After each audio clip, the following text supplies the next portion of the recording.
Bismillahir Rahmanir Rahim. Alhamdulillahi Rabbil Alameen. Wassalatu wassalamu ala ashraf al-anbiya wa mursaleen. Sayyidina Muhammad wa alihi wa sahbihi ajma'een. Wa ba'd. In the name of Allah, the Beneficent, the Merciful, I praise Allah subhanahu wa ta'ala. I send peace and blessings to all of the prophets, to Moses, to Jesus, and especially to our beloved Prophet Muhammad, his companions forever. I begin with the greeting words of the righteous. Assalamu alaikum wa rahmatullah. Ethiopia, Ard al-Habasha, the land of Abyssinia, the land of great kings, the land of mystery, spirituality, the land of ancient history. As a young African American with West Indian parentage, I always wondered about Ethiopia. This land, for my family and for those African Americans living in the West, always had a type of magic to it, a type of mystery. It was a land where African people were proud, where early civilization developed.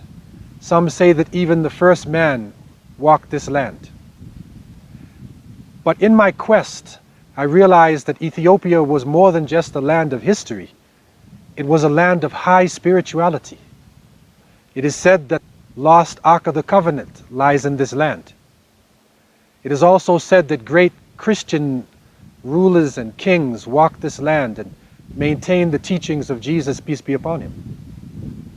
As a Muslim, I came to understand that the Prophet Muhammad, peace be upon him, when living in Mecca and when he found that he was persecuted and his followers needed help, he told them, if you go out to the land of Habasha, to Abyssinia, there you will find a king who oppresses nobody. It is a land of truth. Hiya ardun sidq.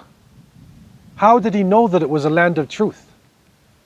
Why did he send his followers into Africa before he sent them to Palestine, before he sent them to Persia, even to Yemen? Why? Join me on our search for the history of this beautiful land, and also for the true story of Najashi, the great Negus of Aksum, and also light upon what happened to the Sahaba, to their families in this historic, mystical land. Join me in this journey of a lifetime as I leave you in peace. Assalamu alaikum.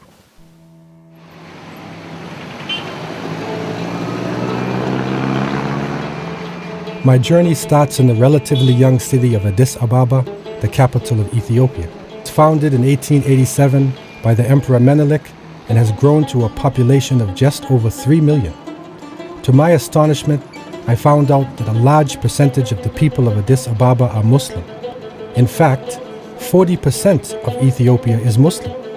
It may seem hard to imagine that in a country that has recently turned away from communism, Islam has never ceased to grow. In fact, Islam is growing at an unprecedented rate.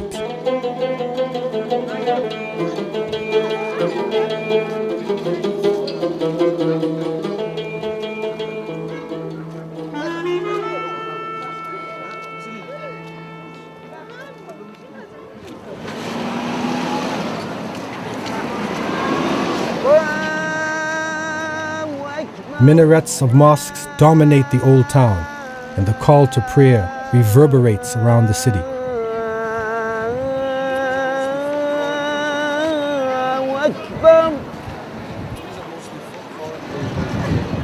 Addis Ababa is a city on the move. The hustle and bustle of daily life continues unabated. Down every street and around every corner, Muslims go about their chores. Whether it's to the mosque or shopping, it became quite apparent that Islam is here to stay.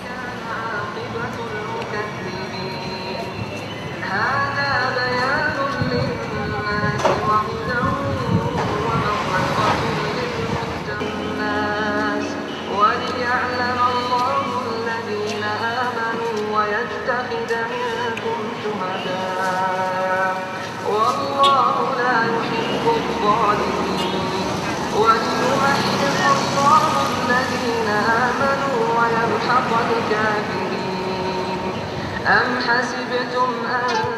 Because I came on a quest to find the role of Islam in Ethiopia today, I knew that one of the best places to convert Muslims was at the mosque. And so I set off to the biggest mosque in Addis Ababa, known as Masjid al-Imam Hassan ibn Abi Talib. Here I met an elder of the city, Sheikh Kamil al-Sharif, a son of one of Addis Ababa's most beloved and well-known shuyukh.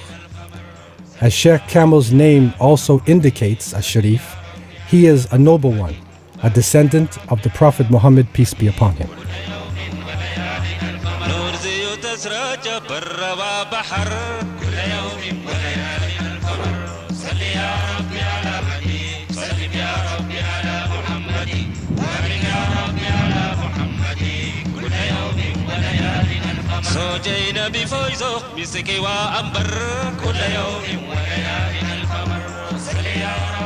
I myself belong to the Ahl al-Bayt alayhim salam.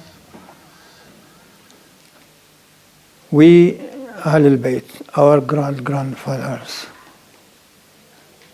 has came to Ethiopia from Arab Venezuela, passing the Red Sea to the Somali border, and they penetrated deep into Harar. The cause of their immigrating to Harar or coming to Harar, to Africa, is to call for Islam. Forget Islam and teach the people of that area Islamic principle. It is known and worth mentioning that the Ahl al-Bayt, in all the way from their grandfather Muhammad and until the last day, they are basically devoted for Islam. Wherever they go, they preach for Islam, work for Islam.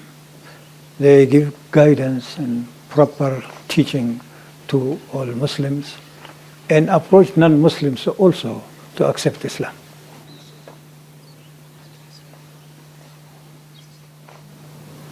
Allahu Akbar.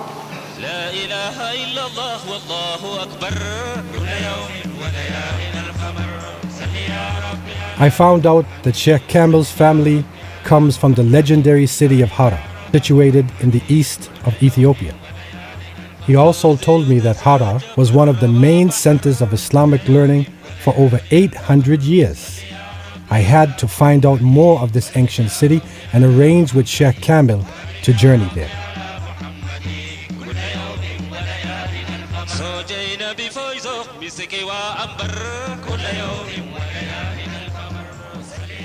Before my journey, I had the privilege to meet with some of the elders of Harar.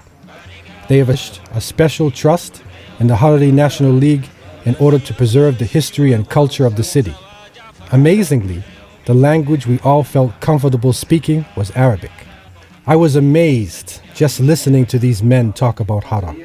More and more, I wanted to get to the city and see it for myself. What got my interest going even more were the books that were brought along for me to go through. Here in front of my eyes were pieces of history coming alive. The Harari Trust actively involved in making sure that no one forgets about Harar.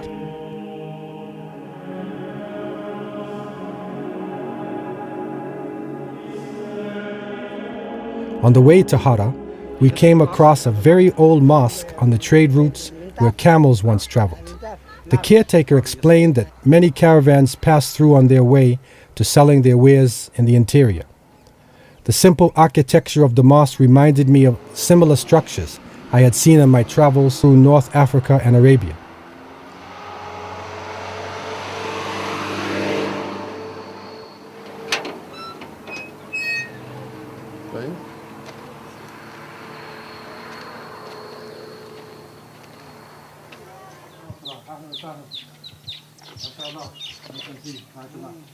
عندكم يعني أشياء خضروات الزراعة جميل جدا. هذا مثل اليمن.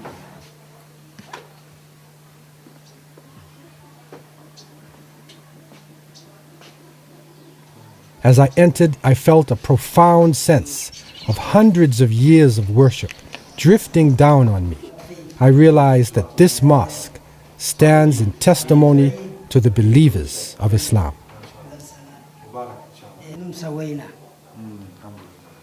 We continued onwards to the city of Hara and arrived there just after dark. I had to wait one more night to see why the city was so legendary amongst Muslims. Early the next morning, I traveled to the outskirts of the city to get a better view. The search for Islam in Ethiopia has led me to the great walled city of Hara. This ancient town, set in southeastern Ethiopia, was once the most important center in the northeastern side of the continent of Africa. It is set in the classical Islamic lines, and when we look at the city in the background, we see the Jamia, or the main mosque in the center, and the town surrounds the hill, and on the bottom is a great wall which extends for almost a square kilometer around the town of Hara. It is a town of mystery. It is a town of great scholarship. It once was the link between the African continent and Arabia and India. The people of Hara were known for minting their own coins hundreds of years ago. They were also known for great scholars, for spiritual people, for crafts, for books. And it is said that the books of Hara were even being read in Ottoman Turkey and in other parts of the Muslim world. And so we have reached one of the most important parts of our journey, the great city of Hara. Let us see what we can find.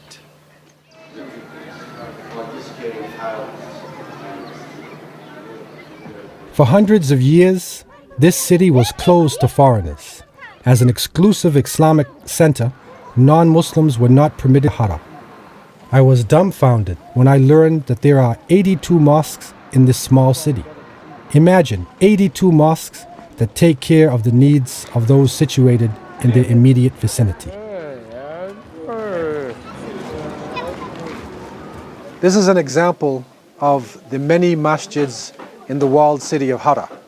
It is said that there are over 82 masjids in a 48-hectare space. It is the most densely populated area in terms of masjids per square meter. And this is one of the mysteries of Hara.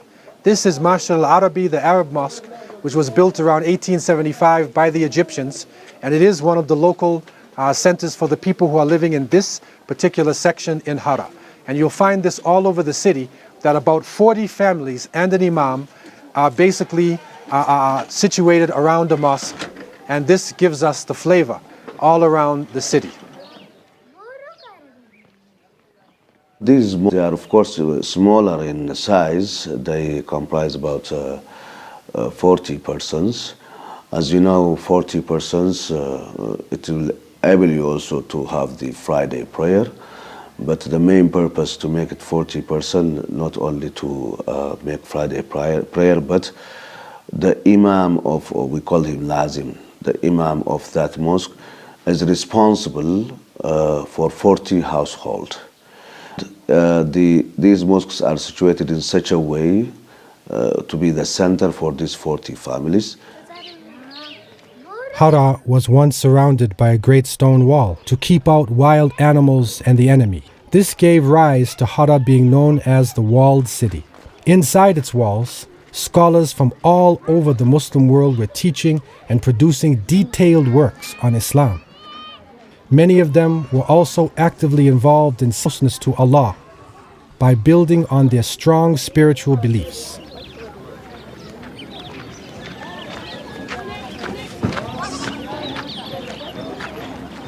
This gate that we find ourselves at now is called Bedri Badi, or Bab al-Hakim, and it is one of the best preserved gates in the walled city of Hara. It has a very interesting history.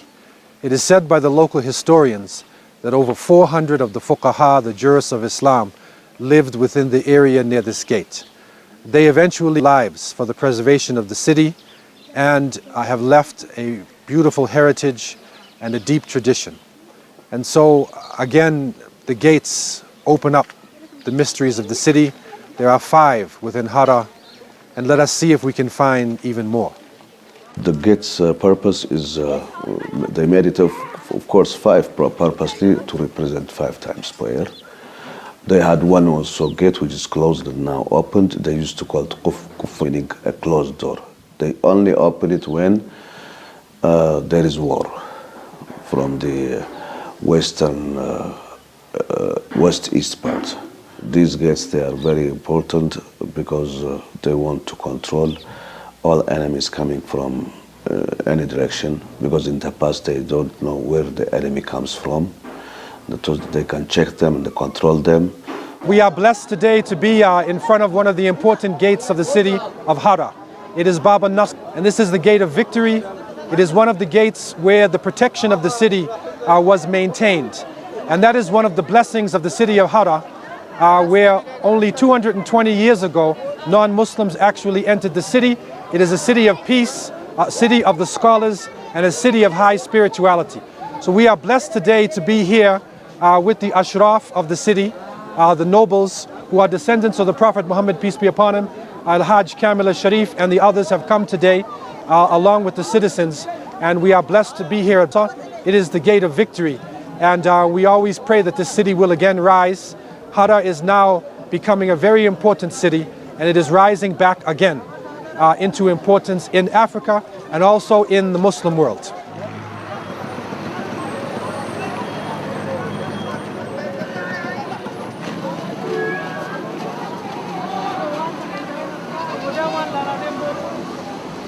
To say Hara is interesting would be an understatement. As I strolled around the old town, I was fascinated by the life it still breathed.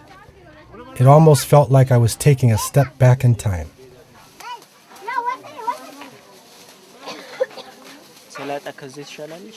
Traders were displaying their wares all over, and I could just imagine how it was like hundreds of years ago.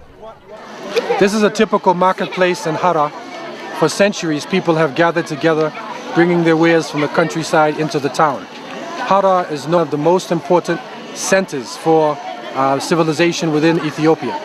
And the people brought their goods inside and traded and came together from all different parts of eastern Ethiopia and northern Ethiopia. And so we see it here, typical marketplace. Again, this could be in Pakistan, it could be in Egypt, it could be in Morocco. It gives you that flavor of life and activity and the bringing together of the old and the new.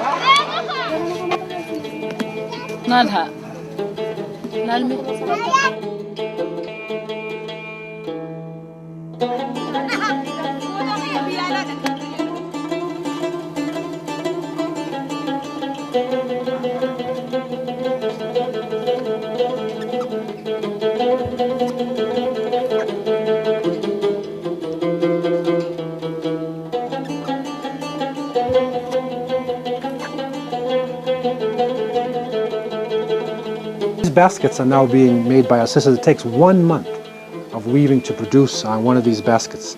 And you see the amount of patience that it takes and the skill. And this is a tradition which has been passed on for hundreds of years in Hara. If you look at the world, this is a thousands of year old tradition, because you'll find similar type of weaving done in ancient India, in other parts of Africa, in China, in Europe, and many parts of the world. But here in East Africa, there is a special form of this weaving, and the design is unique to Hara and to Eastern.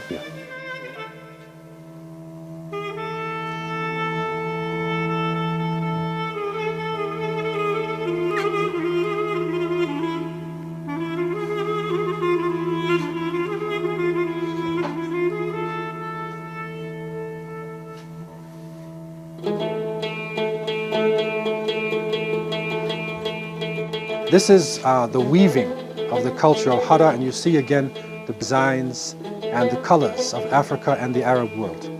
And these baskets have many purposes. They are being serving food, also protecting food. This basket is used as a decoration in Harari houses. Right. And other baskets can be used for functional purpose as well as decoration in the house. But is this one used on a special occasion?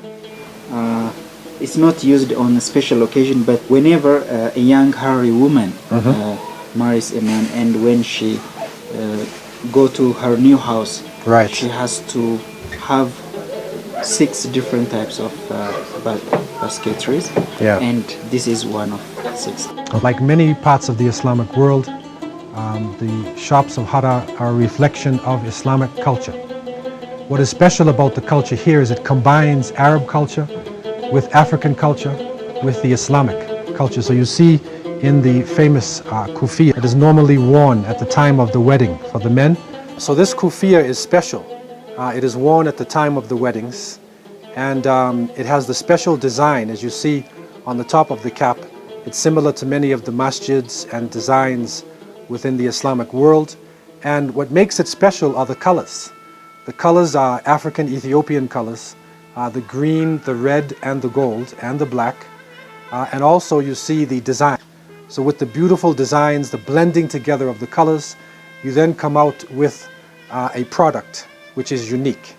And that is part of Hara being a unique place, a crossroads between Arab culture and African culture, and also a base of Islam. This cap is a reflection of the culture of this mysterious, beautiful city.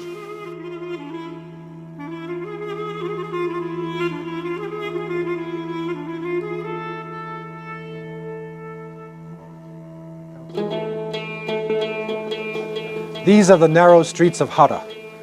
Anywhere in the Muslim world you can find a village or a city with a similar flavor. And it is set up in such a way to protect the people who are living inside of the houses. The streets are very narrow and protective.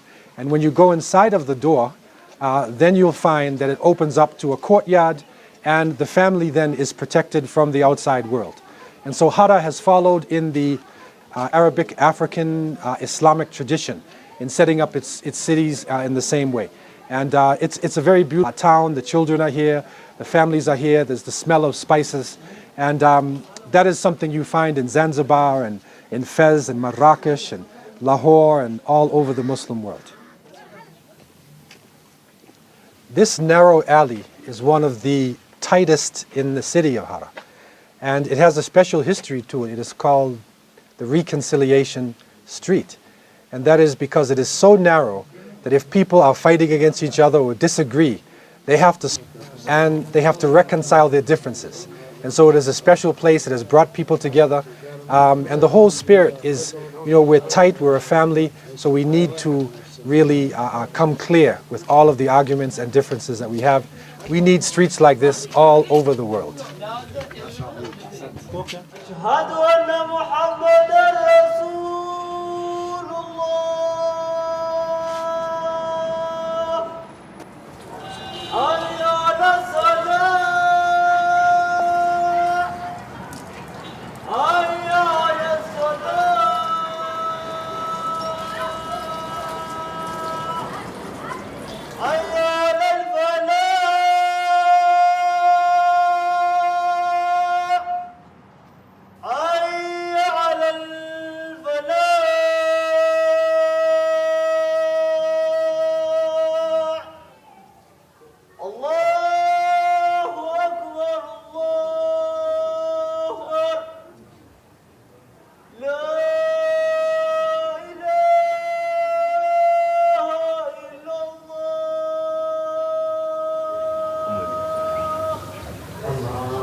Hara was also renowned for its books, mostly dealing with Islam and written at the height of the city's popularity as a Muslim stronghold.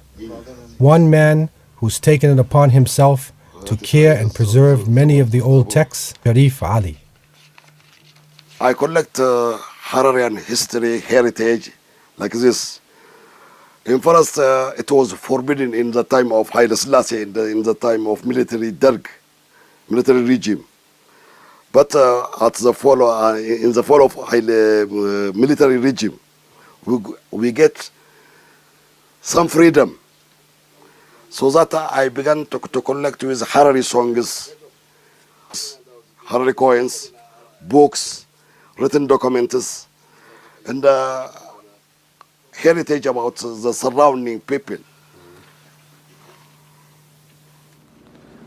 Sharif Abdullah Ali represents a whole generation of people who have dedicated themselves to the preservation, of the history of the African continent. And what he has shown us is that by his own personal initiative, he has been able to collect over 500 copies of Arabic documents from the past. He won the confidence of the people. He was able to bring out the culture of Hara that had been hidden for years under the ground. And right now, he estimates that there's about 20,000 handwritten copies of books throughout Hara and its vicinity. And it is important that he is helped, that he is assisted, and that we actually culture a whole generation of Sharif Abdullah Alis who have the technical skill, the love, and the consistency to be able to bring forward this tradition and to preserve it for the modern world. And then you get the background where it says 122. The streets and alleyways of Hara throw up all kinds of surprises. As I rounded a corner, I stumbled on the graveside of one of the most prominent female saints, Sheikha Abida. Nayabita au badir geiza shashli haziyun tayu ndoch sheikhin tayu au badir zal bas bahmasa zidijun tayu ma hiyach geiza shach ما بين بحز يزخانوسا أزيو متسيجة زالة ينتيو بازولة بايتقا شو متيناش كنت تبايتين تا كل زولة مساحة التايلة لا في النتحلة هي ألا في النسوبة يا بتزاتهم أخاشو زلايا حاجة زو يخون الزال بسيجة ستويو حوش زخشة أسود تمام بلتشو موشة خشة قروم ولدو قروم حراس موت الليم خانة قرا هي والدي باركيما يخوني كنت مسوران بلتشوم تونيام بالسوري مربش بلا يخون كتا ليي ألاف النتو حاجة زي تأسد تمامم أخاش تزل دي جسو حاجة يخون لش يلزال يو ستويون تيو مسؤول ستويون تيو الله أكبر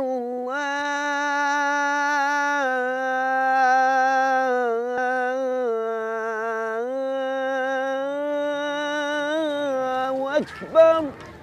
Friday morning, Yom al-Jum'ah, an important day in the life of any Muslim. So too in Hara. Although there are 82 mosques in the city, this mosque, known as the Jum'ah Mosque, is where the faithful gather for Friday prayers. Throughout my stay in Hara, I was often reminded not to be late for Friday prayers because it was unique. Now, I've been to Jum'ah in many cities all over the world. But what awaited me in this far-off corner of Ethiopia was simply astounding. Every Friday, after the early morning prayer of Fajr, people gather in the mosque to recite the Quran. This practice dates back hundreds of years, and the recital leaves one spiritually fulfilled and prepared for the prayers.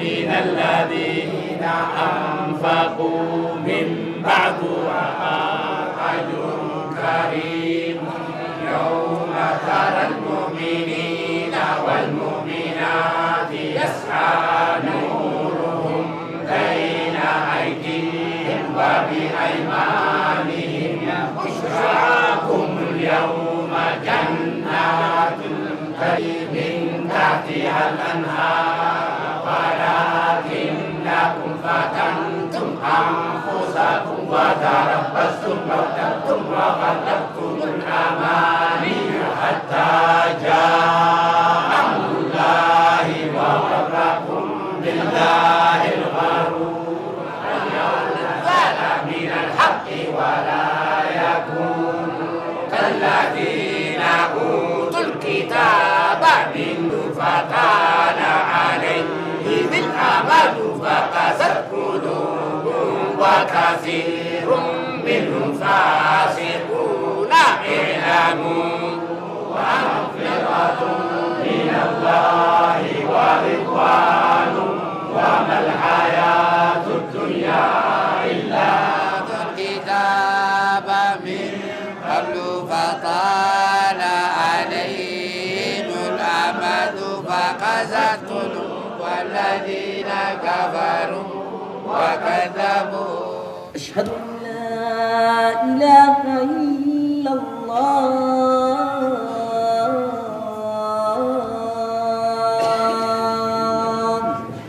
الله أكبر الله أكبر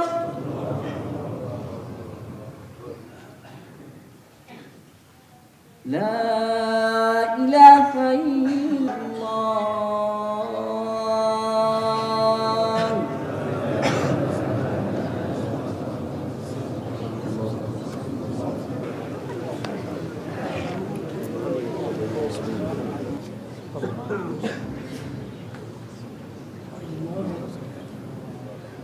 ومن لغى فلا جمعة له أنصتوا تؤجروا أثابكم الله وغفر لي ولوالدي أجمعين. اللهم صل وسلم وبارك عليه وعلى آله وأصحابه ومن دعا بدعوته واستنى بسنته واستنار بطريقته إلى يوم الدين. أما بعد عباد الله، أوصيكم ونفسي العاصية بتقوى الله تعالى وطاعته. أيها الناس، اتقوا الله تعالى واشكروه أن خلق لكم من أنفسكم أزواجا لتسكنوا فجعله نوما وصهرا وكان ربك قديرا. وفي النكاح حصول الأجر والثواب بالقيام I left the Jumu'ah mosque filled with admiration and pride as to how these Muslims managed to keep Islam alive and thriving. Jumu'ah in Hara was definitely one of the highlights of my stay, and I felt an even greater respect for this ancient city of Islam.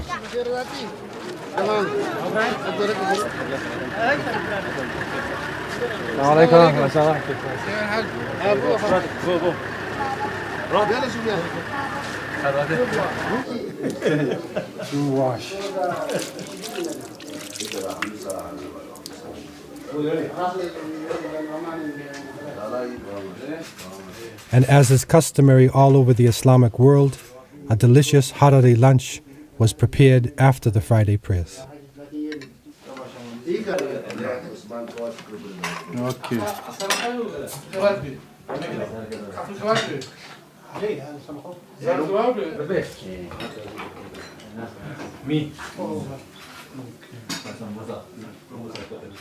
Harar it counts as a government more than 1 millennium.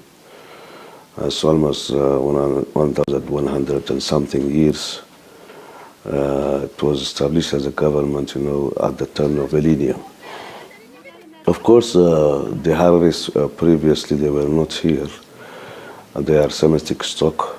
They are part of Hala people. So as a government, when it started by Amir Hababa and till Amir Abdullah, 72 rulers were, or leaders called them. We call them in our way Amirs, been ruled till the end of 19th century.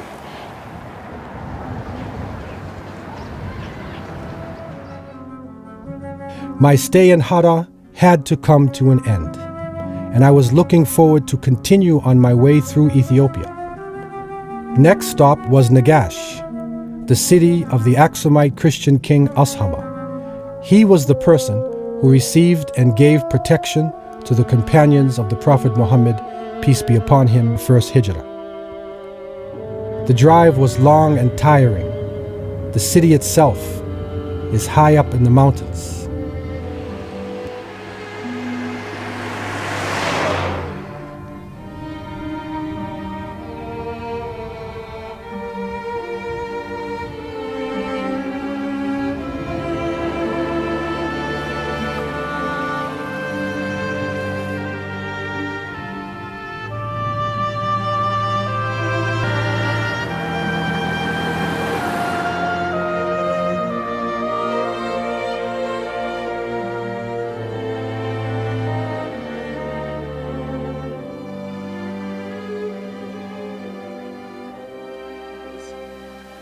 My journey has been both insightful and fascinating. I've traveled from Addis to Harar and up into the north to the Tigray province and finally to the village of Nagash, where sits the dedicated to Najashi. It is also a place of the burial ground of the companions of the Prophet Muhammad, peace be upon him, and the king himself. So finally we have reached the final point, the beginning of Islam in Africa.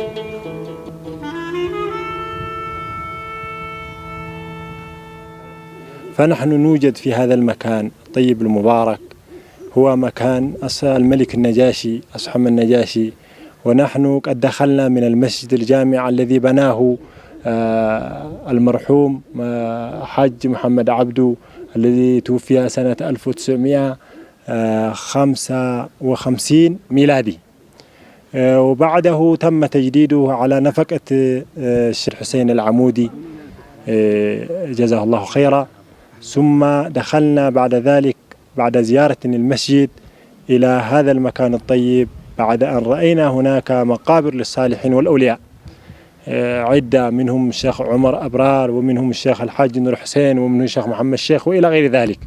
ثم دخلنا ونحن نوجد هنا في هذه الأماكن التي دفن فيها الصحابة رضوان الله عليهم الذين هاجروا من الرسول صلى الله عليه وسلم إلى الحبشة، وتعتبر الحبشة هي دار الهجرة الأولى التي وصف النبي صلى الله عليه وسلم بالوسام الذهبي للملك وشهد له بالخير وشهد له كذلك بالعدالة، فقال هاجروا في الحبشة إن فيها ملكا لا يظلم ولا يظلم عنده أحد. The word hijra in the Arabic language can refer to a flight or a migration. But what is important for us is that if we look at it Islamically, it refers to movement. And it is a migration, a strategic migration, made from one area to another.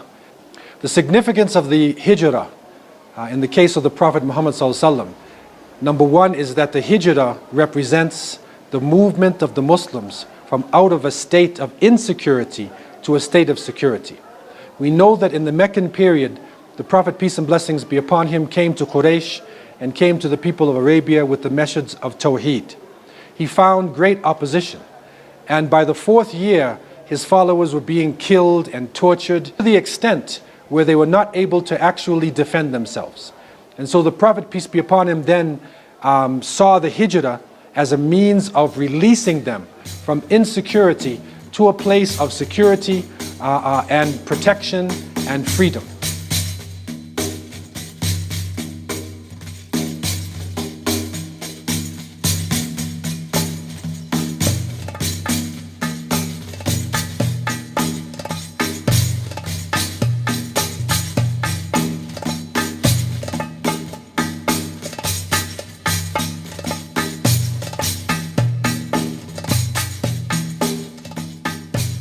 The Prophet Muhammad, peace be upon him, when he sent his followers to Abyssinia, he sent with them a message. And this message, or this letter to Najashi, the Negus, the emperor, the ruler of Ethiopia, was in a form that we don't find in any other letter that he ever wrote. Because it's a brotherly letter. It was a diplomatic letter. So this letter was not only seeking sanctuary for his followers, it was actually a very strategic political letter that was connecting the Muslims in the Arabian Peninsula to the believers in one God in Ethiopia, which was a world power at the time.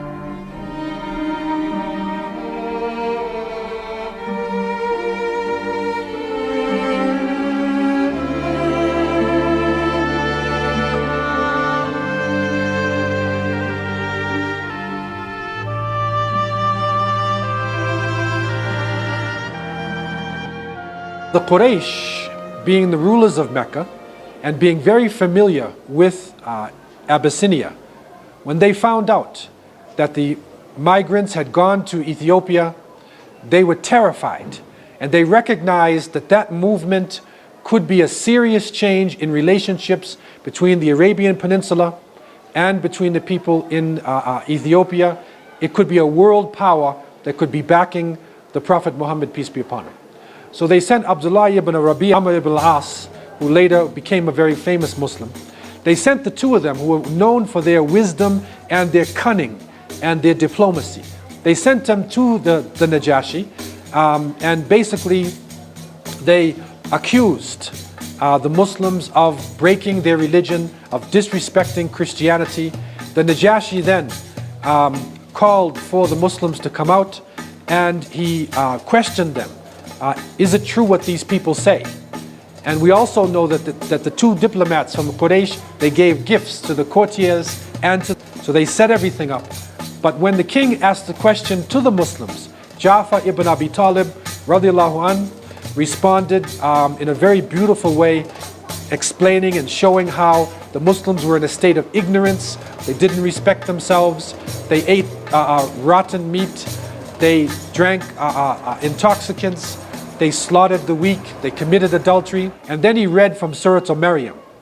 At that point, the Najashi cried, and all the people in his court cried, and the Najashi said, by God, this revelation comes from the same candle.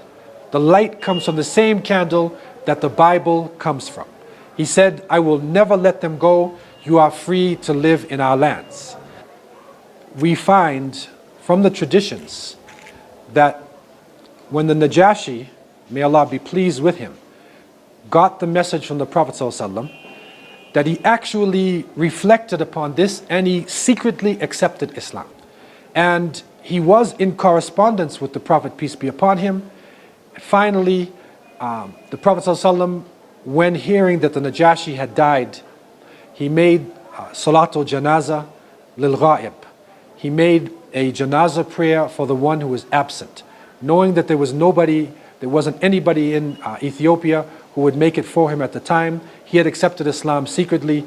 The Muslims lined up and they made Janazah lil Ghaib. It was the first time in Islamic history that this was done, and it is only done for a Muslim.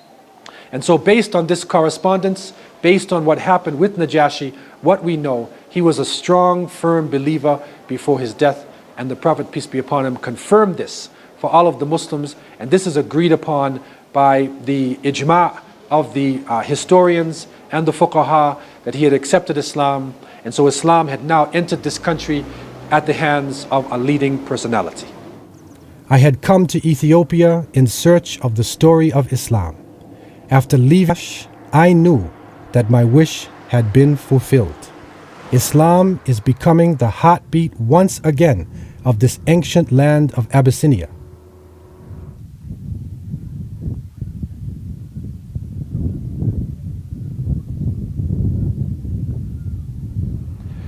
I was surprised to find that Muslims in Ethiopia have had a very powerful contribution to the history, not only of the Horn of Africa and Ethiopia, but really to the Muslim world and the rest of the world.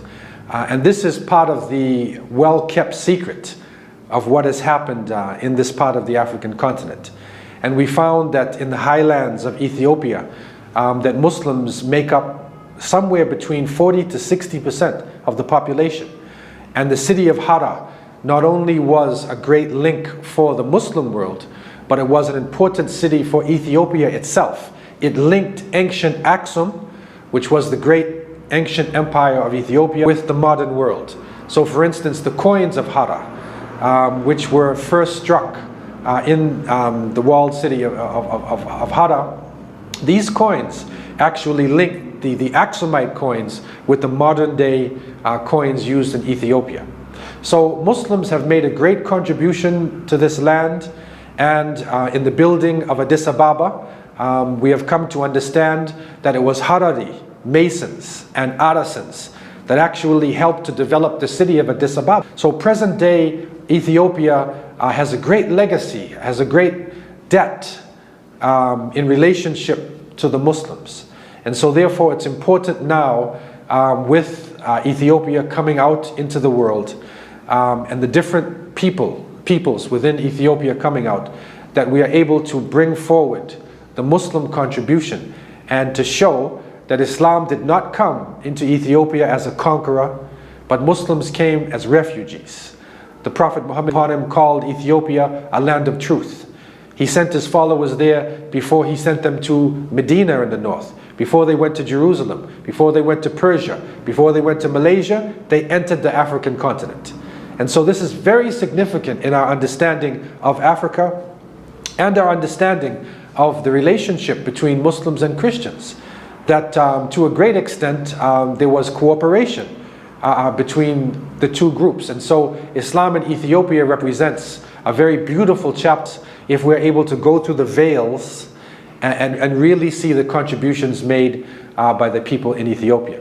I also believe that in the future Muslims will make a great contribution to Ethiopia, because that knowledge of Arabic is still alive, that knowledge within the books of Hara is still with them, and there are great peacemaking lessons within the teachings of the scholars of Hara. There are also great lessons of how to deal with science in a moral way, to blend the ancient with the modern, how to bring out the best in humanity in technology. And that is something that is missing in the world today. And I believe that Muslims in Ethiopia and in Hara and Nagash and Aksum in particular can make a great contribution, not only to Africa, but to the world. No more do I look at Africa as the dark continent. What I found here has opened eyes to a whole new world of possibility that Africa offers. President Thabo Mbeki of South Africa speaks of the 21st century as the time of the African Renaissance. I say, let's look into the history of this majestic continent to kickstart the process. For me, the journey is only beginning, and I hope to explore many more untold stories of Islam and Africa.